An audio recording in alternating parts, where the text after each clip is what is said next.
to get ready for a game, and be 8 days away from the kick, and against a really good Virginia team. As you know, a team that was 11-3. Head coach was coach of the year in our conference. Tony Elliott did a great job. Team that won 3 overtime games, played a lot of close football games, has a lot of experience and momentum. Not just with their players, but their staff. A lot of those guys are back with them, and so there's a lot of continuity amongst his coaching staff. And like every college football team, he lost some good players, he added some good players, and game one's a little bit of that for both sides, right? Trying to figure out what the new pieces are and adjusting as you go. When you look at them on defense, I thought they were a defense that got a ton better as the season went on. Statistically, one of the best defenses in our conference the last 8 games of the year, and denying points. Really sound. Do a great job mixing, different zone coverages and presenting different things to your quarterback. And at the same time, we'll jump in man-to-man and load the box. Very strong up front, long defensive ends, big defensive tackles. Their linebacker, Cam Robinson's an exceptional player, and obviously I don't know his status yet. Probably won't until game day, but I think a lot of him. I think he's a really good football player for them on defense. I had a lot of guys play in the secondary last year, and several of those guys are back. They've also added 2 transfers that were good players at their former schools. So offensively, had a great quarterback last year, really talented guy that's gone.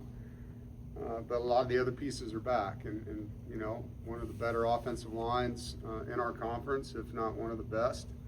Has a ton of experience on the offensive line, 4 starters back, and have added a starter from another school. I think they do a really good job up front, and that's where you win games. We got to make sure we do our part in the trench. But running backs are tough, hard-nosed kids, run the ball. We did not tackle them well last year, and so an area we need to play well. They got a new quarterback, a guy that's been at Penn State, been at Missouri, been a starter, played in a lot of big games in the SEC. And I know a guy that'll probably have a big chip on his shoulder, They do a lot of stuff offensively, really good stuff, motion shifts, condensed sets, expanded sets. They're balanced. They play good football. Their special teams also returns 2 guys that were good, a kicker and punter. And so, really good competition, really good team, and excited to play them up there. Obviously, a different location than we originally expected, but opportunity to play, within the driving range here for our fan base, and easy trip, when it comes to that. And that's where we're at. We're focused on that game in Charlottesville with this team. We've had 3 really good practices this week, getting into our game prep, still doing some good on good for the speed of the game and the situational stuff, and keep our competitive edge, I guess you'd say, going good on good. But install the systems for how we're going to defend, how we're going to attack, what they do, and continue the competition at some of the positions. And I'm not releasing a depth chart yet. I will talk about players that you have questions about. Because there is ongoing competition, and we're still looking at some of those spots, but happy to talk about anyone individually as we move forward. So with that, I'll open it up for any questions. Yep. David, did want to ask you, because the NCAA just got to stay in Colorado, that kind of changes the potential status for Jamel Johnson. Yeah. Just your thoughts on that, first of all, that whole situation, and what it would mean to potentially not have Jamel Johnson. Well, we planned on not having Jamel, right? Yeah. And so it's not like, oh my God, what are we going to do? We knew when we added him that it wasn't done, so we planned for life with and life without. And I still don't know where we're at. I just found out same time you guys did. I haven't talked to our compliance officer yet, and I need to find that out, what this does to us, and is this final, or is there another thing coming? I don't know the answers yet, so it's pretty fresh news. But it speaks to where we're at in college football. There's ongoing things with multiple players. I see these guys from the NFL that are getting granted the opportunity to come back and play, that have been cut or released from teams. And different times, man, and you just kind of, all right, what can we do today? And what should we do with that information? And how long is that going to be real? And, you know, if it changes, do we really want to do that? Do we want to wait and give them a little more time? And so every day we have these conversations, and you try to make the best decisions you can. Kind of going off that cornerback, you know, what's that competition been like, the other side from Brian? When you Yeah. had, you know, Andre and Caden and those guys? Yeah, it's been fun. You know, Jaron Sensabaugh's had a really good camp, and Jackson Vick's playing outside and inside, you know, because he's a guy that's played corner for us. Andre Evans, very talented young man, and had really good practice the other day. And so, you know, there is competition at that spot, and it will continue, you know. I think you really don't know until you get into games what you have, right? For guys that, you know, practices until you get in the scrimmage, you don't see the final part of the plays. And but I do like the competition there, and I think we have good options. It's now which one of those guys is going to seize it and take it. But I like what we have, and I think, you know, the ability to play Jackson inside or outside gives us flexibility as a staff, because we do like our depth at the nickel spot too. Did you kind of notice or chuckle when you're watching Virginia with Des Kitchens and Tony Elliott's offense, but then you probably watched Missouri and Eli Drinkwitz's offense to learn about the quarterback? You know, is that such a 2026 thing to have happen now?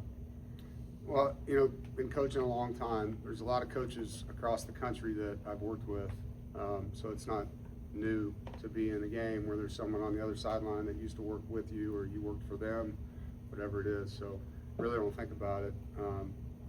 It's more about the player and what's he doing and how are they going to use him. What did he struggle with? Did he repetitively struggle with certain things? What is he really good at? What do we got to make sure our guys can do defending him when you're talking about the quarterback?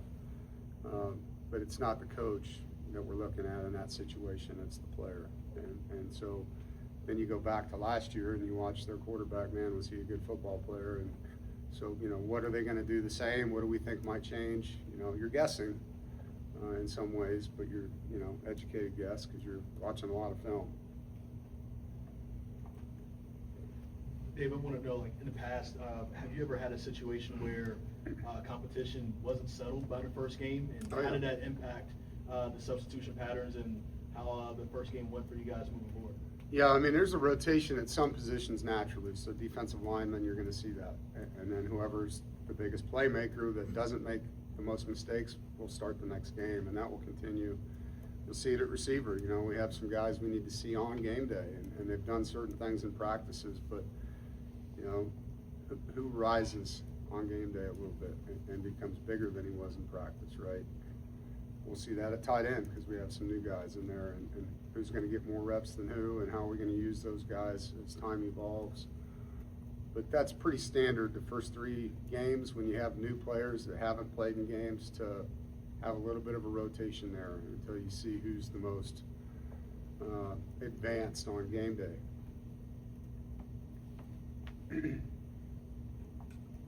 Dave, I want to ask about what your maybe expectations or what you want to see from Isaiah Shirley as he kind of takes a bigger role.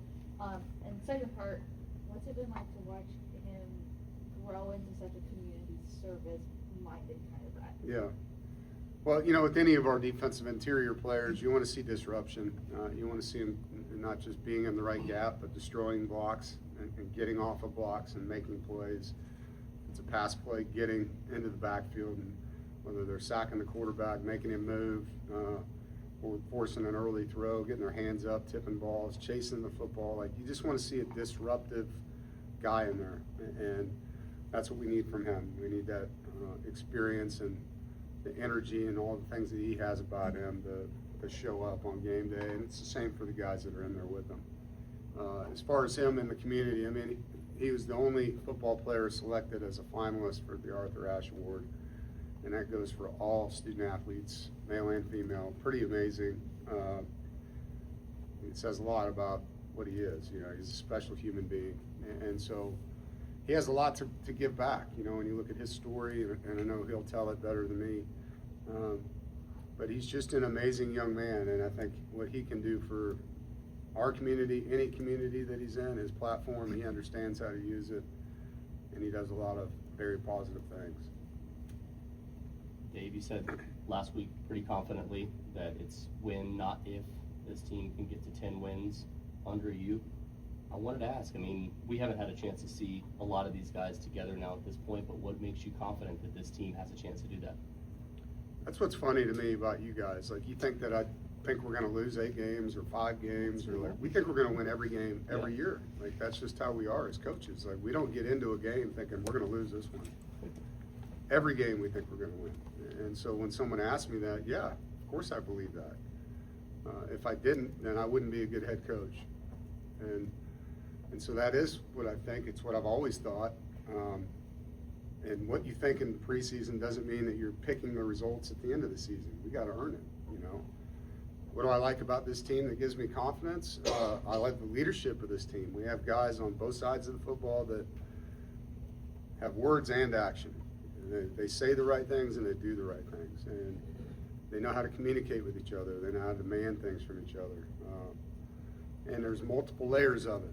It's not just leaning on this guy, which I've had to do in years past. There was one alpha and that was it. And there's a lot of them right now. And so it does give us confidence as coaches that we can walk into almost every position room and point at that guy and say, I need this done, and it's done.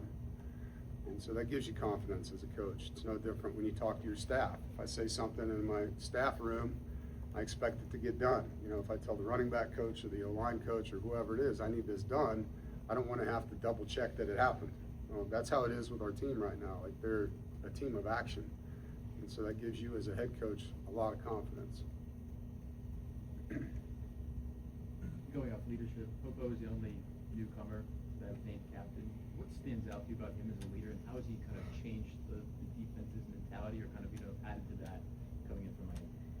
Well, I think, a guy comes in off a team that was as good as they were, right? Had the run that they did, and some guys would walk in the team like, I'm that guy, and have some arrogance about him. And he was the opposite. He came in with, I'm here to help you guys. I want to learn how we do things, and I want to add to it, right? And he respected what was here, but then he put his head down and just worked his tail off. And he treats people in the locker room, doesn't care what position they play, if they're walk-ons, if they're on scholarship, if they're guys that made a lot of plays or made no plays, treats them all the same.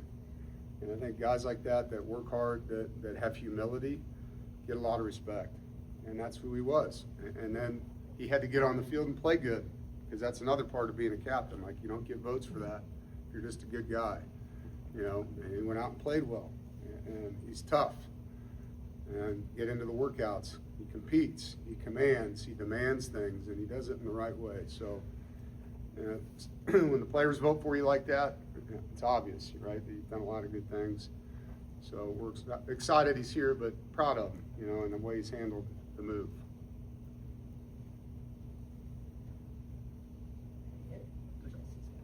Back here? Yep. I'll wait for the mic. Dave, with camp now in the books, guys are doing classes, you're kind of in the regular flow of things. When you look back at camp as a whole, do you feel like this team and the coaching staff accomplished or reached some of the milestones that maybe you guys had set out for yourself to give yourselves, building that foundation heading into week 0 here? It was a great camp, in a lot of ways. We stayed healthy during camp, and we competed. When I backed off on the guys, they still were locked in and focused. It wasn't a goof around. Sometimes you give them a walkthrough, and it's kind of loosey-goosey. This team was locked in. Anything we've asked them to do was a get-to attitude, like really efficient. Good communication. We go into a team meeting, and I show them plays from practice the day before. Like, these are the things that we cannot do if we're going to win games. This has got to get fixed. And then the next day you watch the film and it's fixed. Like, that is what you want to see as a coach. And that's not common. Like, it doesn't always happen, And so these guys really take coaching. And like I tell them, your film is personal. It's you forever on tape for the world to see and judge. You should take it really personal. As a coach, I take it really personal. And they do. And so I love that about them. And training camp was a really good window of time to really exercise that with them. And then to see them come together and just, you know, the brotherhood that this team has been fun to kind of watch. I've heard a lot about it through the summer because Thunder's been telling me and Mike Irwin's been telling me there's some good things happening in here. But to get on the field with them and get to live it with them was a joy. And the freshmen, the new players, have really come in with the right attitude, you know. And a lot of these guys have accolades and all those things, you know, but they're very humble. They respect the older players. They listen. They want to learn. They have good attitude. So it's been a cool group to work with so far. And they're hungry to play. Like, practice gets old, man. Like, these guys want to play games too, you know, and so they're chomping at the bit to compete. Dave, just to kind of follow up on that, in the first game, first time that your team was going against another opponent, not themselves, is that an easier time to coach, and you see that, you know, maybe teams kind of take the coaching points a little bit better after seeing them versus another team for the first time? I'm not sure I understand your question. Yeah, I said it pretty horribly, but more so I'm asking, as you're trying to kind of teach your guys throughout the season, is it easier to kind of, you know, I guess, have certain coaching points driven home after the first game because they've just been against themselves the entire summer, and once you get that first opponent, is that easier? Sorry about that. No, it's okay. You're right, though, because games, you know, they're real. I mean, they're forever. The win is forever, the loss is forever. The film matters. And unfortunately, it's no different than parenting. Sometimes kids got to fail before they really learn what you've been telling them over and over and over you can't do, right? My hope is that that doesn't happen, that we've learned a lot of lessons through others because we show them a lot of things from other teams and NFL and everything else. And that 125 guys can learn from one person's wrong, right? And now 125 got better because they watched one guy lose contain in a practice clip or on an NFL game clip that we show them, whatever it might be. But that's why coaches talk so much about improvement from game to game, because the game film's, it's critical and it's telling in a good way and a bad way. Like, you dominate somebody up front, like, that's pretty good. Like, if you're on the other side of that, not good. And how are we going to fix this? And so I think as coaches, we do everything we can to get the lessons taught without the game. But there's no doubt, like, that's going to be a huge, huge thing for every team, right? When you come out of game one, it's the truest test you can have. So you spent a good chunk talking about what makes this group, why you're excited about this group. And I get that every group is different, but why do you think that is? I mean, you recruit players, both high school, portal, you have a general idea of what they might be when they get here, but the way you're talking really indicates to me that this group clearly is standing out in a way that previous groups may or may not have. Why do you think that is? I think it's because we have balanced leadership on this team that we haven't had.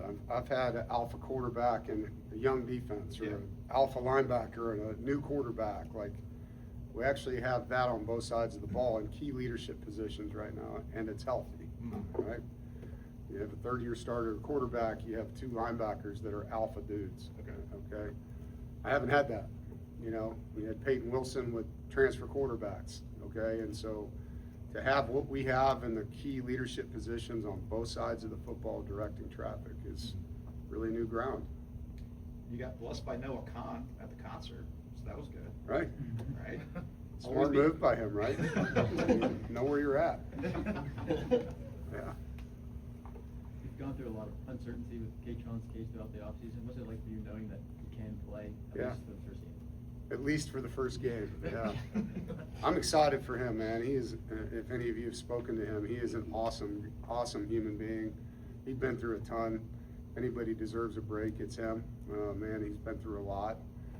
And he's just handled it so well. And his legal team's doing a great job, you know, talking about why this, you know, should be what it is for the season for him. It's very similar to Chandler Zavala's deal. Like, had Chandler not gotten that year that we fought so hard to get, he wouldn't be in the NFL. He would not have had that opportunity. I promise you that. And so this is a life-changing thing for him to be on the field for game one. It's a 350-pound nose guard that's, you know, he's a man. And so having him in there rotating with those other guys is a huge lift. And hopefully it's not just a 12th of the season that we're talking about. That was a really smart move to involve CJ in your transfer recruiting. You have an idea when you go and get your friends of how it might work, but how has it been in camp with Yeah. Joe and Davion? I'll tell you, like, to get kids out of the portal now, there has to be some type of connection. It's speed dating, and it's really big in their financial decisions on top of, is this the right fit? And so, like, if we recruited a kid for 4 years and then we didn't get him and he goes somewhere, like, he's gonna know us and wanna come here potentially, right? And then sometimes there's kids that don't know us, but they know a lot of our players or some of the key players, and they wanna play with each other. And so in this case, regardless if those guys would have been his friends or not, your quarterback's involved. Like, people want to know who they're going to be playing with at quarterback, right? But for him, it's people calling him on the phone, like, I'm going in the portal, man, you know, like, I want to play with you. And it's just, so every day, you know, hey, so-and-so's going in the portal, you know, and I'm like, all right. So we'd watch his film, and once he goes in, if we liked him, we'd start the process with him, you know? But it helps. You know, go back a few years ago when we had those guys leave and come back home, like, similar thing, right? They all wanted to play together. Listen, watching some of Digger's Light at Renzo, they had ultra success in high school. It They doesn't did. seem like they're here to be in the. No, they're on a mission. There's a lot of chemistry there, man. I mean, you're going back to Pop Warner, like him and Bullitt, been together since they were this, you know, and same thing when you look at King Mack on the other side of the ball. They knew Popo on the other side of the ball. Obviously, JoJo Trader and him, teammates as well. There's a lot of friendship there and time spent competing against other teams. So they're definitely here with a purpose. Dave, you mentioned fit and finance as two areas that guys focus on when you're recruiting. But how important, even now, are facilities? I know you'll have the new cafeteria. Mhm. Like, feels like that might be an underrated aspect. And does it feel like FBS football is kind of in a never-ending arms race? We've always been in an arms race. Just didn't used to be paying players, right? It's heavily then facility. This locker room compared to this locker room, and all these things that go into it, stadiums, fan bases, you name it. It's still a big part of it, you know, when it becomes close. So if it's real close in all the areas and your facilities are lesser, then that tips the cap to them maybe, right? And so, you know, our new dining hall is fantastic. If you haven't been through it, you guys should walk down there. It's amazing. And it increases the quality of our food, which is a big deal. When you talk about nutrition for your athletes and their health, and our team health is a critical part of our success to have the season we want to have. So the guys love it down there. And so it's just every year, you know, getting with Boo and Ben Broussard and trying to figure out what we can do and in what areas do we feel like we're behind, and then finding, you know, somebody outside the program that wants to be a part of that to help us continue to not just stay with people, surpass people, and the level of care and the type of day in, day out operating center these guys get to be in with their coaches, and it helps high school recruiting as well. Those guys talk about our off season, like that's all these kids are doing now is touring the country, you know, looking at every school that's offered them and comparing them, taking pictures everywhere they go, you know, and so it matters. One more? Anything else? Good? Great. See you guys. Thanks.